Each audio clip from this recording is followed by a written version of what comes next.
অত্র আসনের মাননীয় সংসদ সদস্য মহোদয়, অত্র বিদ্যালয়ের প্রধান শিক্ষক, সভাপতি এবং ভাইস চেয়ারম্যান মহোদয় সহ আমার সামনে উপস্থিত সম্মানিত অভিভাবক এবং প্রিয় শিক্ষার্থী, সবার প্রতি আমার সালাম, আসসালামু আলাইকুম এবং শুভ সকাল। আমি প্রথমে ধন্যবাদ জানাচ্ছি জিন্দা উচ্চ বিদ্যালয়কে এবং জিন্দা উচ্চ বিদ্যালয়ের ম্যানেজিং কমিটির সভাপতি সহ সকল সদস্যকে এই সুন্দর আয়োজন করার জন্য। এরপর ধন্যবাদ জানাচ্ছি মাননীয় সংসদ সদস্য মহোদয়কে, তিনি তার উপস্থিতির মাধ্যমে অনুষ্ঠানের গুরুত্বটা বাড়িয়ে দিয়েছেন সেই জন্য, এবং আমাদের অভিভাবকগণ যারা এখানে উপস্থিত হয়েছেন দুটি কথা শোনার জন্য, সবার প্রতি আসলে আন্তরিক কৃতজ্ঞতা। আমাদের শিক্ষার মান উন্নয়ন শব্দটা অনেক দীর্ঘ এবং অনেক ব্যক্তি জুড়ে থাকা একটা শব্দ। এই শিক্ষার মান উন্নয়ন আসলে একদিনে হয় না বা কোনো একটা অনুষ্ঠানের মাধ্যমে হয় না, এটা একটা চলমান প্রক্রিয়া।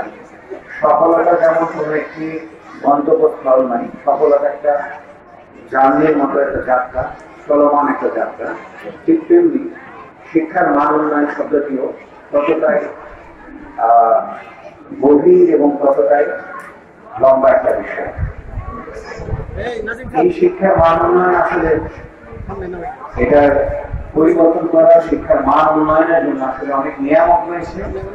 সেই নিয়ামককে আসলে একটা ছোট পরিসরে প্রকাশ করা এবং সেটাকে ধারণ করা কঠিন ব্যাপার। তবে আমাদের অভিজ্ঞতা, আমাদের সামান্য জ্ঞান অর্জন, সেখান থেকে আমরা দেখি যে শিক্ষার মান উন্নয়নের প্রক্রিয়ায় অভিভাবক, শিক্ষার্থী, স্কুলের কমিটি এবং শিক্ষক সহ সবার একটা ভূমিকা রয়েছে। প্রথমত অভিভাবক, তারা শিক্ষার্থীদের দিক নির্দেশনা দেন এবং তাদেরকে প্রথম পাঠশালায়, তাদেরকে বাড়িতে তাদেরকে গাইড করেন এবং সেই নির্দেশনার ভিত্তিতে একটা সন্তান আস্তে আস্তে তার কি লক্ষ্য, কি উদ্দেশ্য সে সম্পর্কে জানতে পারেন। বিদ্যালয়ের শিক্ষকরা তাদেরকে আরো নতুন করে রসদ যোগান এবং তার বিভিন্ন বিষয়ে সৃজনশীলতা থেকে শুরু করে নিজেকে আবিষ্কার করার পর তাদেরকে দেখিয়ে দেন এবং নতুন নতুন সম্ভাবনা জানালা উন্মোচন করেন। তো আমি উদ্বোধক হিসেবে বেশি কথা বলবো না, আমাদের মাননীয় সংসদ সদস্য মহোদয় সহ অনেকেই আছেন, তারা কথা বলবেন।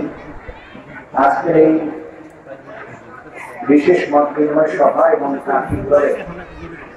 সংবর্ধনার এই অনুষ্ঠানে আমি উদ্বোধন ঘোষণা করছি এবং একই সাথে সবাইকে অনুরোধ করছি পুরো অনুষ্ঠানের সময় আপনারা মনোযোগ দিয়ে আমাদের অতিথিদের কথা শুনবেন এবং আপনাদের পরবর্তীতে কোনো মতামত, পরামর্শ যদি থাকে সে বিষয়ে আমাদেরকে অবগত করবেন। সবাইকে ধন্যবাদ জানাচ্ছি এবং একই সাথে আজকের অনুষ্ঠানের উদ্বোধন ঘোষণা করছি। ধন্যবাদ সবাইকে। জয় বাংলা। আসসালামু আলাইকুম।